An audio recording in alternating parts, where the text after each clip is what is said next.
Hi everyone, my name is Princess. I promise you're going to like the story I'm sharing with you today. Interesting life-changing story, but before they click subscribe and share. Thanks. Mother's sacrifice. My mom only had one eye. I hated her, she was such an embarrassment. My mom ran a small shop at a flea market. She collected little weeds and such to sell. Anything for the money we needed. She was such an embarrassment. There was this one day during elementary school. I remember that it was field day, and my mom came. I was so embarrassed. How could she do this to me? I threw her a hateful look and ran out. The next day at school, "Your mom only has one eye." And they taunted me.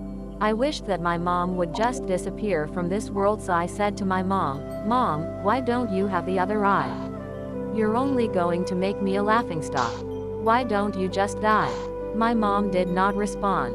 I guess I felt a little bad, but at the same time, it felt good to think that I had said what I'd wanted to say all this time.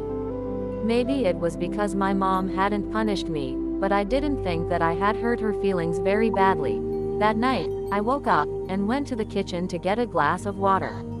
My mom was crying there, so quietly, as if she was afraid that she might wake me. I took a look at her, and then turned away. Because of the thing I had said to her earlier, there was something pinching at me in the corner of my heart. Even so, I hated my mother who was crying out of her one eye.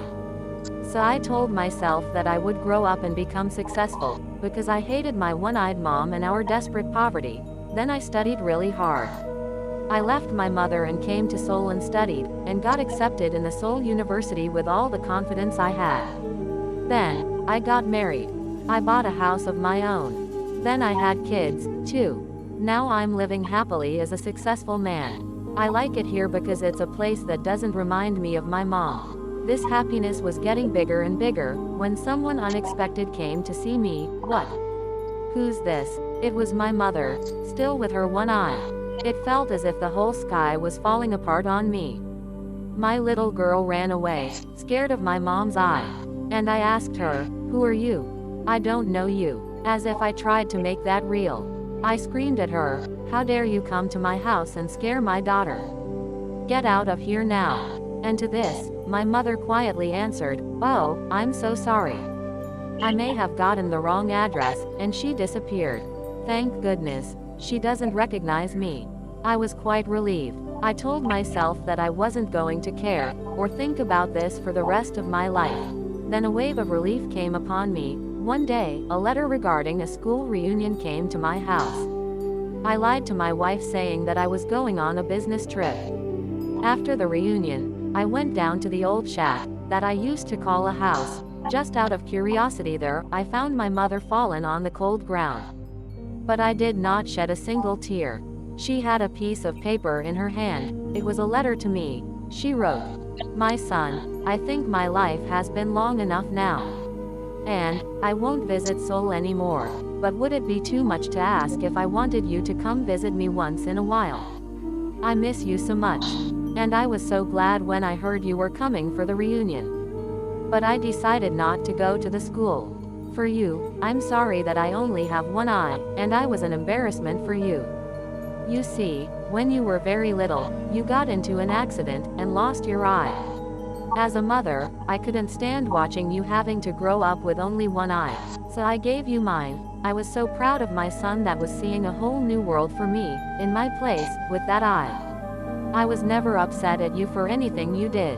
The couple times that you were angry with me, I thought to myself, it's because he loves me. I miss the times when you were still young around me. I miss you so much. I love you. You mean the world to me." My world shattered. I hated the person who only lived for me.